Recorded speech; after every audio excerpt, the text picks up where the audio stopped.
দেখো ঈশান, রাগারাগি করে কোনো লাভ নেই, আর এটা তোমার প্রফেশন। তুমি অনেকের কাছেই কমিটেড, তোমাকে বিভিন্ন জায়গায় যেতেও হয়, আর তার জন্য চর্চা করাটা তোমার খুব জরুরি। আর গুরুজি তোমাকে অনেক বিশ্বাস করেন, ভরসা করেন। কথাটা বলে বলতে বাধ্য হচ্ছি যে ইদানিংকালে গুরুজি আমার উপরে ভরসা করার থেকেও তোমার উপরে বেশি ভরসা করা শুরু করেছে। আমি না থাকলেই আর ভরসা করবেন না? না, করবেন না কেন? আর তুমি সেই সুযোগটা গুরুজিকে দেবে নাই বা কেন? তুমি যদি সত্যি ভালো বাজাতে পেরে থাকো, তোমার তো গুরুজির কথা অনুযায়ী চলা উচিত। দেখো, আমি ভালো বাজাই কি বাজাই না সেটা নিয়ে যখন তোমার এত সংশয়, তখন আমার তো মনে হয় আমি যে সিদ্ধান্তটা নিয়েছি সেটাই ঠিক। দেখো তিথি, শুধু শুধু আমার কথা আসছে কেন? হ্যাঁ, গুরুজি আমার থেকে অনেক বেশি অভিজ্ঞ। গুরুজি মনে করেছেন যে আমার থেকে তোমার অনেক বেশি ট্যালেন্ট আছে, আমার থেকে তুমি অনেক বেশি ক্যাপেবল, তুমি ভালো বাজাও। তিনি মনে করেছেন যে তুমি তুমি তুমি অ্যাওয়ার্ডের জন্য যোগ্য, তুমি অনেক দূর যাবে। দেখো ঈশান, আমার কাছে তোমার মনে হওয়ার দামটা অনেক বেশি, তার কারণ আমি তোমার সাথে থাকি, আমি তোমার লাইফ পার্টনার।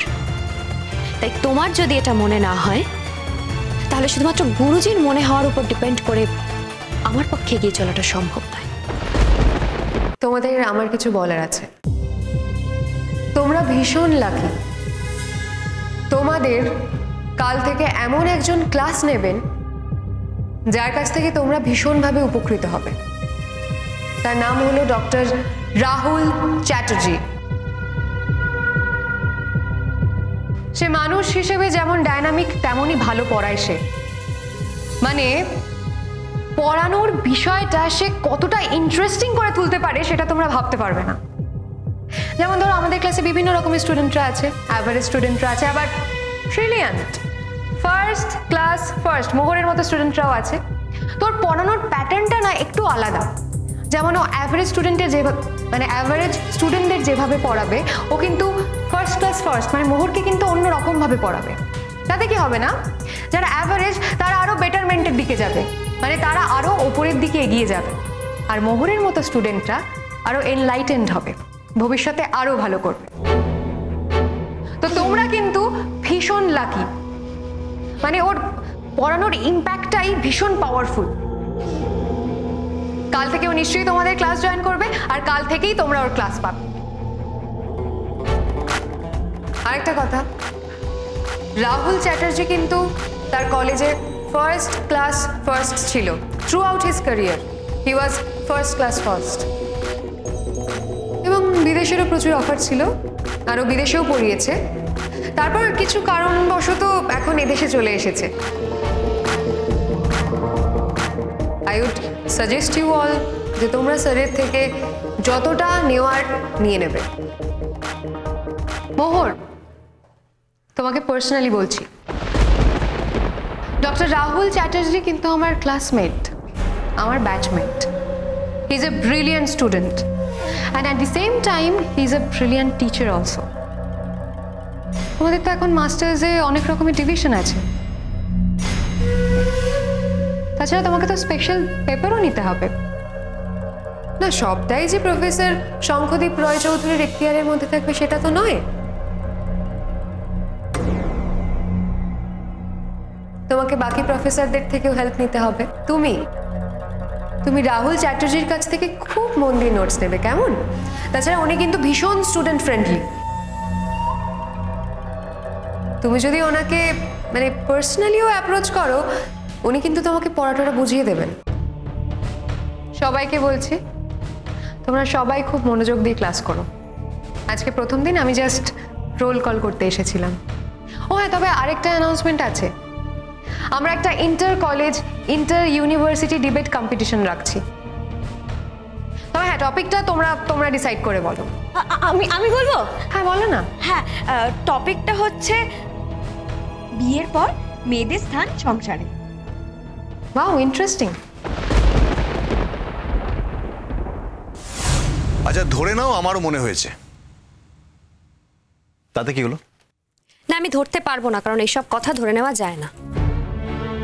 এনিওয়ে মানে বলো তুমি যাবে কি যাবে না, মানে সোজা সোজা কথা বলো। শুধু আজকে বলে নয় ঈশান, আমি আর কোনোদিনই গুরুজির ক্লাসে যাব না। তিতির তুমি ভুলে যাও না, আমি কিন্তু আমি তোমাকে কিচ্ছু ভুলিনি ঈশান, আমি কিচ্ছু ভুলিনি আর কোনোদিন ভুলবো না। আমি ভুলিনি যে তুমি একটা অন্ধকূপ থেকে আমাকে বাইরে বের করে এনেছো, তুমি আমাকে একটা নতুন জীবন দিয়েছো। আর শুধু একটা নতুন জীবন দিয়েছো তাই নয়, তুমি আমাকে শরদের ক্লাসে নিয়ে গেছো।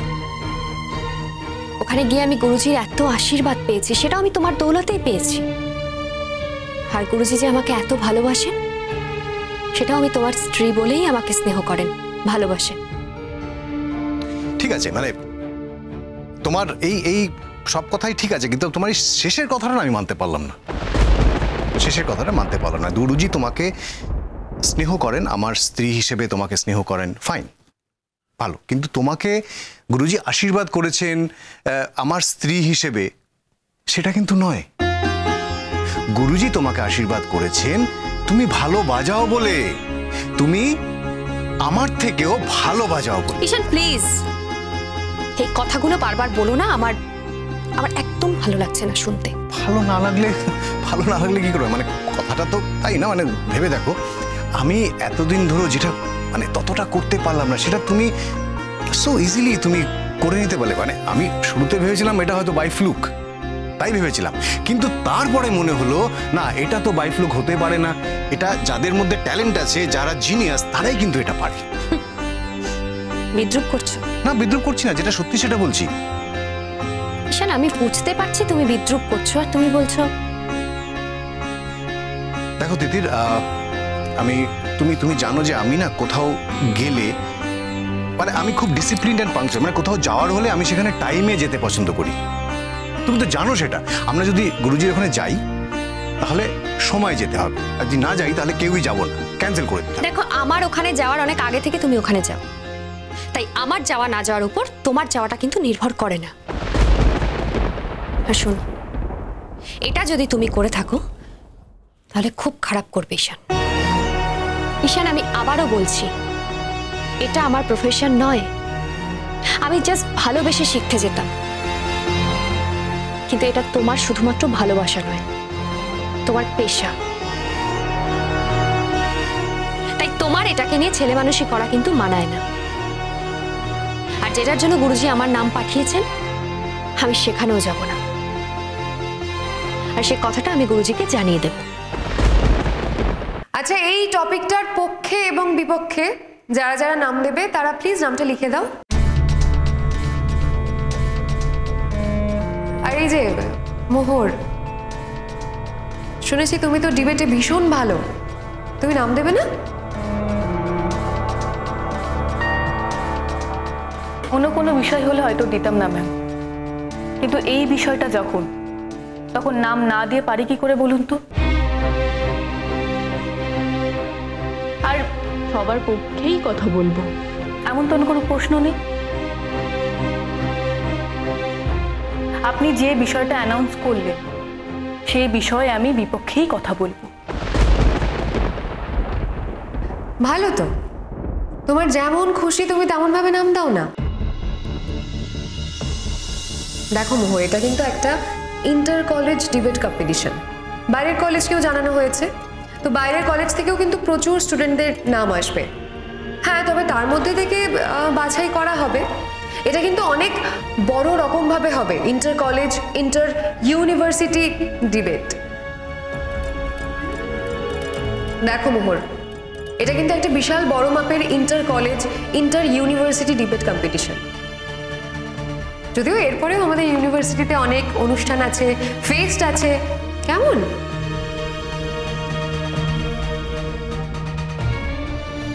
ম্যাম, এবার তো আমাদের ইলেকশনও হবে। হ্যাঁ, সেটা তো নিশ্চয়ই হবে।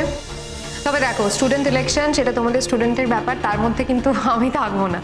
তবে হ্যাঁ, যেটা করবে সেটা খুব ভেবেচিন্তে করবে, কারণ তোমরা ফিউচারে সমস্ত ব্যাপারে লিডারশিপ নেবে, সেটাই তো আমরা চাই। যাই হোক, ময়ূরী, রিয়া, আচ্ছা তোমাদের কি আর কিছু বলার আছে? না না, আমরা জাস্ট নামগুলো লিখবো, লিখিয়ে চলে যাবো। আচ্ছা, করে নাও, আমি বেরোচ্ছি তাহলে।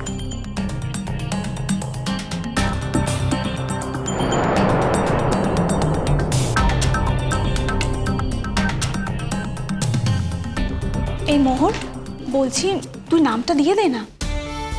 ভাবছি।